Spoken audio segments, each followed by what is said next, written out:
نحمدہ ونصلی علی رسولہ الکریم اما بعد فاعوذ باللہ من الشیطان الرجیم بسم اللہ الرحمن الرحیم یا ایہا الذین آمنوا صلوا علیہ وسلموا تسلیما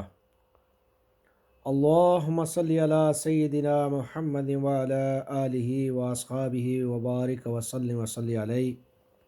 حمد و ثناء کے بعد آج انشاءاللہ تعالی ابلیس لعین کے بارے میں بیان کرنے سے پہلے ہم اللہ سبحانہ و تعالیٰ کی پناہ طلب کرتے ہیں اس کے غضب سے اور ایسے عمل سے جو اس کے غضب کا سبب بنے، اور عطائے نعمت کے بعد اس کے چھن جانے سے بھی اللہ سبحانہ و تعالیٰ کی پناہ مانگتے ہیں۔ شیطان کی شیطانیت، اس کا غرور اور تکبر بیان کرنے سے قبل ہم ابلیس پر ہونے والے انعام و اکرام کا ذکر کریں گے، پھر اس کے بعد یہ بھی بیان کریں گے آیا ابلیس فرشتہ تھا یا جن تھا، ابلیس کی ناشکری اور تکبر کی وجہ کیا چیز تھی، ابلیس کی گمراہی اور دعوی ربوبیت کا اصل سبب کیا بنا۔ اللہ سبحانہ و تعالیٰ نے اس مخلوق کو بہت ہی حسین بنایا، اس کو شرافت و بزرگی عطا کی اور اسے زمین اور آسمان دنیا پر بادشاہت بخشی۔ اس کے علاوہ جنت کی حفاظت اور دربانی کے اعزاز سے بھی نوازا، مگر اس نے اللہ سبحانہ و تعالیٰ کے سامنے تکبر کا مظاہرہ کیا اور اپنے خدائی کا اعلان کر بیٹھا اور اپنے ماتحتوں کو اپنی عبادت کی دعوت دی، جس کے نتیجے میں اللہ سبحانہ و تعالیٰ نے اس کے گلے میں تو کے لعنت ڈالا اور اس کو شیطان میں بدل دیا، اس کی شکل کو بگاڑ دیا، اس سے تمام اعزازات چھین لیے اور اس پر اپنی لعنت فرمائی، اور اللہ سبحانہ تعالیٰ نے اس کو اپنے تمام آسمانوں سے نکال دیا، آخرت میں اس کا ٹھکانہ اور اس کے پیروکاروں کا ٹھکانہ جہنم قرار دیا۔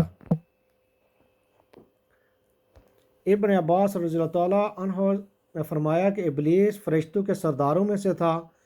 اور اس کا قبیلہ برتر و اعلیٰ اور سب سے معزز تھا۔ وہ جنت کے باغات کا نگران تھا اور آسمان اور دنیا اور زمین پر اس کی بادشاہت تھی۔ ایک اور روایت میں ہے کہ فرشتوں کا ایک قبیلہ جنات میں سے تھا اور ابلیس اسی قبیلے سے تھا۔ ابلیس آسمان اور زمین کے درمیان کا ناظم و نگران تھا۔ ابلیس کو آسمان دنیا پر مقرر کیا گیا تھا اور اس کا تعلق فرشتوں کے اس گروہ سے تھا جسے جن کہا جاتا ہے۔ ان کا نام جن اس لیے رکھا گیا کہ یہ جنت کے محافظ و نگران تھے، اور ابلیس بھی اپنی بادشاہت کے ساتھ ساتھ جنت کا محافظ و نگران تھا۔ اللہ سبحانہ و تعالیٰ نے قرآن میں فرمایا فَسَجَدُوا إِلَّا إِبْلِيسَ كَانَ مِنَ الْجِنِّ، سورہ کہف آیت 50۔ پس تمام فرشتوں نے سجدہ کیا مگر ابلیس نے نہ کیا، وہ جنوں میں سے تھا۔ اس آیت کی تفسیر میں ابن عباس رضی اللہ تعالیٰ عنہ کا قول مروی ہے کہ انہوں نے فرمایا کہ ابلیس فرشتوں کا سردار تھا اور اس کا قبیلہ ان سب میں معزز و محترم تھا، کہ اس کے علاوہ وہ بہشت کے باغات پر نگران بھی تھا اور اسے آسمان دنیا زمین کی بادشاہت بھی بخشی گئی تھی۔ ایک دوسری جگہ ابن عباس رضی اللہ تعالیٰ عنہ سے مروی ہے کہ فرشتوں کا ایک قبیلہ جسے جن کہا جاتا ہے، ابلیس کا تعلق اسی قبیلے سے تھا اور وہ آسمان اور زمین کے درمیان کا نگران تھا۔ پس اس نے اللہ سبحانہ تعالیٰ کی نافرمانی کی، پس اللہ سبحانہ تعالیٰ نے اسے ران دیا اور اس پر لعنت فرمائی اور اسے دھتکار دیا اور اس کو شیطان میں بدل دیا۔ اللہ سبحانہ تعالیٰ نے قرآن میں سورۃ انبیاء آیت نمبر 29 میں ارشاد فرمایا، جس کا ترجمہ ہے تو اسے ہم جہنم کی سزا دیں گے، ہمارے ہاں ظالموں کا یہی بدلہ ہے۔ ابن جریر قرآن کی اس آیت کی تفسیر میں فرماتے ہیں کہ فرشتوں میں سے جس نے یہ بات کہی اللہ کے سوا میں بھی ایک خدا ہوں تو وہ ابلیس، اس نے اپنی عبادت کی طرف دعوت دی، اور یہ آیت ابلیس کے بارے میں ہی نازل ہوئی۔ حضرت قتادہ رضی اللہ تعالیٰ عنہ نے اسی آیت کی تفسیر میں فرمایا کہ یہ آیت اللہ سبحانہ تعالیٰ کے دشمن ابلیس کے ساتھ خاص ہے، اور اس کا سبب ابلیس کا وہ قول ہے جس کی وجہ سے اللہ سبحانہ تعالیٰ نے اس پر لعنت فرمائی۔ ایک اور مقام پر ہے کہ ابلیس فرشتوں کے قبیلے سے تعلق رکھتا تھا جسے جن کہا جاتا ہے، اور اس قبیلہ کے فرشتوں کو آگ کی گرم لو سے پیدا کیا گیا تھا۔ یہ لو شعلہ میں نظر نہیں آتی، صرف محسوس کی جا سکتی ہے، اور تمام حدت اسی میں ہوتی ہے۔ ابلیس کا نام حارس تھا اور یہ جنت کے پہرے داروں میں سے ایک پہرے دار تھا۔ اس کے علاوہ باقی تمام فرشتوں کو نور سے پیدا کیا، اور جنات کا ذکر اللہ سبحانہ تعالیٰ نے قرآن میں فرمایا۔ آغاز میں زمین پر جنات ہی رہتے تھے،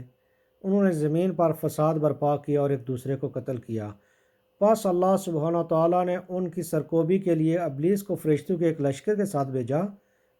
اور یہ وہی لشکر تھا جسے جن کہا جاتا ہے۔ پس ابلیس اور ان کے لشکروں نے ان کی سرکوبی کے لیے جنگ کی اور انہیں سمندری جزیروں اور پہاڑوں کی طرف بھگا دیا، اور اس کارنامے نے ابلیس کے دماغ میں تکبر و غرور کو بھر دیا۔ اللہ سبحانہ و تعالیٰ کو ابلیس کی ساری خباثتوں کا پتہ تھا، مگر فرشتے اس کی اس خباثت کو پہچان نہ سکے۔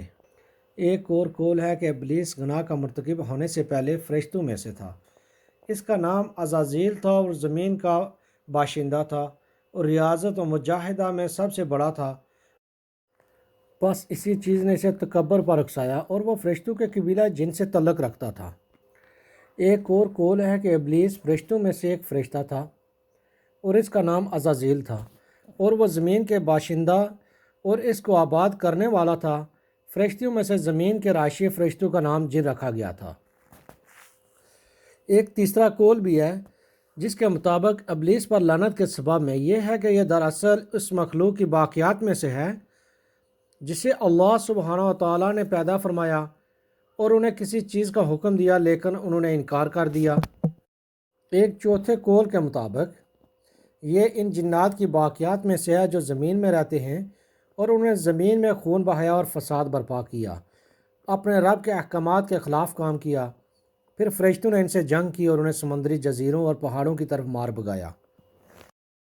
اللہ سبحانہ و تعالیٰ نے قرآن کریم میں ارشاد فرمایا، سورہ کاف آیت نمبر 50، جس کا ترجمہ ہے، یاد کرو جب ہم نے فرشتوں سے کہا کہ آدم کو سجدہ کرو تو انہوں نے سجدہ کیا، مگر ابلیس نے نہ کیا، وہ جنوں میں سے تھا۔ اس آیت مبارکہ میں ابلیس کی نافرمانی کا ذکر ہے۔ یہ نافرمانی اس سبب سے ہوئی کہ کثرت عبادت، علم کی زیادتی، آسمان و زمین کی بادشاہت اور باغات و بحشت کی محافظت اور نگہبانی کی وجہ سے اس کی طبیعت خود پسندی کا شکار ہو گئی، اور اس کے علاوہ اور بھی امور سرکشی اور بغاوت اور غرور و تکبر کا سبب بنے، جس کی وجہ سے ابلیس لعین نے آدم علیہ السلام کو سجدہ کرنے سے انکار کر دیا اور اللہ سبحانہ و تعالیٰ کے حکم ماننے سے انکار کر دیا، اور اللہ سبحانہ و تعالیٰ نے اس پہ لعنت بھیجی اور تمام اعزازات کو اسے واپس لے کے اس کو دھتکار کے نکال دیا گیا، اور اس کا اور اس کے ماننے والوں کا ٹھکانہ اللہ سبحانہ و تعالیٰ نے جہنم کو بنا دیا۔ ایک روایت جو حضرت انس رضی اللہ تعالیٰ عنہ سے مروی ہے کہ اللہ سبحانہ و تعالیٰ نے بدھ کے دن فرشتوں، جمعرات کے دن جنوں اور جمعہ کے دن آدم علیہ السلام کو پیدا فرمایا۔ جنوں کی ایک جماعت نے زمین میں ناشکری کی اور کفر کیا، جس پر اللہ سبحانہ و تعالیٰ نے ان کی سرکوبی کے لیے فرشتوں کی ایک جماعت کو اتارا اور انہوں نے ان سے جنگ کی، اور جو زمین پر فسادات